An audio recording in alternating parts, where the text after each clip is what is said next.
In the heart of Guanajuato, Mexico, a young man named Diego, 18 years of age and fluent in English, lived a life fraught with unsettling challenges. Despite his linguistic prowess, a sense of unease lingered as he navigated the vibrant streets of his city. Little did he know that one fateful morning would plunge him into a waking nightmare. It all began at 8:47 a.m. as Diego embarked on his customary journey to the local market, seeking a modest breakfast to start his day. The sun was bright, and the city bustled with life. However, an ominous premonition stirred within him, like a whisper of foreboding. After completing his errand, Diego set out for his usual morning walk at around 10:30 a.m., following the path that led him across an aging bridge spanning a tranquil river. This bridge had a long history, but it held secrets darker than the moss-covered stones beneath. As Diego reached the bridge, an abrupt shift occurred in the weather. The once pleasant morning was now marred by an eerie gust of wind, carrying with it swirling leaves and dust that struck his face like a barrage of tiny, malevolent daggers. His movements became sluggish, as if some unseen force sought to restrain him. Panic gripped him,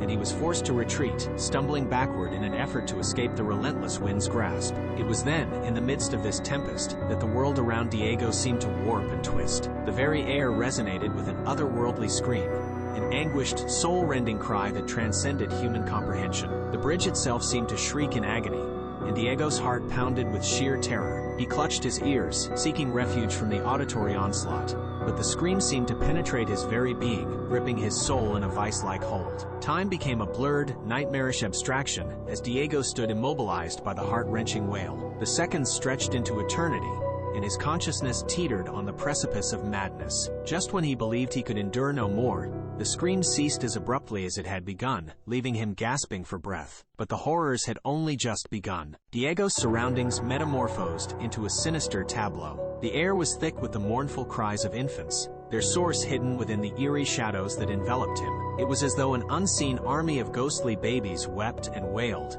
encircling him in a cacophony of sorrow. Overwhelmed by this inexplicable nightmare, Diego's instinct for self-preservation finally overcame his paralysis. In a desperate bid to escape the hellish chorus, he turned and fled, his footsteps echoing in tandem with the haunting cries. Time and distance blurred until at long last he reached the safety of his home. Exhausted and bewildered, Diego stumbled inside. To his shock, the clock on the wall read 9:30 p.m., a cruel mockery of the time he had believed it to be.